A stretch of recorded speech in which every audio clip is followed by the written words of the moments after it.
Hey everyone, Jeremy Borger here for Examiner.com, and I am here at West Superior and Robert Lockwood Jr. Drive with Lindsay Hirschfeld, and she is what's your official title, Lindsay? I'm the garden leader for the Burning River Gardens Community Garden. Okay, and that's where we're at right now. These lovely plots here that if you spend any time downtown, you've probably seen before.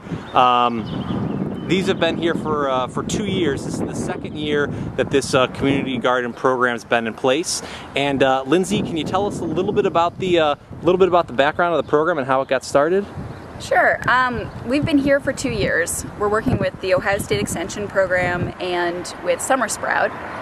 So we applied for some grants, got wood and soil to put together garden plots on land that was otherwise being essentially unused, and are growing fresh fruits and vegetables. Now, can you show us some of the things here? What are you growing for the non-garden educated people out there? What are some of the things that we have here? Some of these plots are a lot more extensive than others. Like this one up here seems to have a pretty complex trellis structure going on here.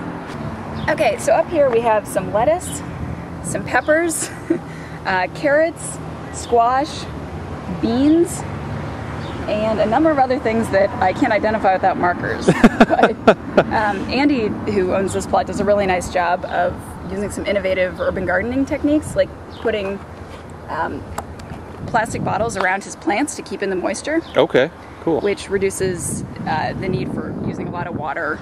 And now, you said these are all organic gardens, right? Yes. So no chemicals or anything used Correct. on these. Okay, cool. Now, where do these plants come from? I mean, everyone's volunteer, so do they have to bring their own plants and seeds, or where do they get the stuff to get started? The Summer Sprout program provides plants and seeds. This year they gave us eggplant, a couple of types of cabbage, 2 types of peppers, tomatoes, and collard greens, and then a number of seeds, everything from radishes and carrots to some watermelon seeds, which are starting to grow. 2 other features of this garden that we've put together are a composting system and some water barrels. Okay. Start with the water barrels. So one of the things that we discovered was, although the soil around here is perfectly fine for gardening, the water that runs off of the bridge is toxic for plants. That's a bad thing. Right. So we have closed-top water barrels that are filled by the city. Okay. In an effort to water our plants, but we keep a closed top on them in plastic water to preserve the amount that we lose at any given time. So we try to be responsible about not overusing water, because that is a valuable resource. Yeah, and the city fills those up? Yep. Okay, cool. Yep. And then the composting? And then we put together a compost pile. Composting can be done in a number of ways. We've set up just 2 sides of a compost heap, try to put new stuff in the left side, and then turn the right side periodically. We used to have a few more pallets on there, but those have been the one thing that's disappeared over time.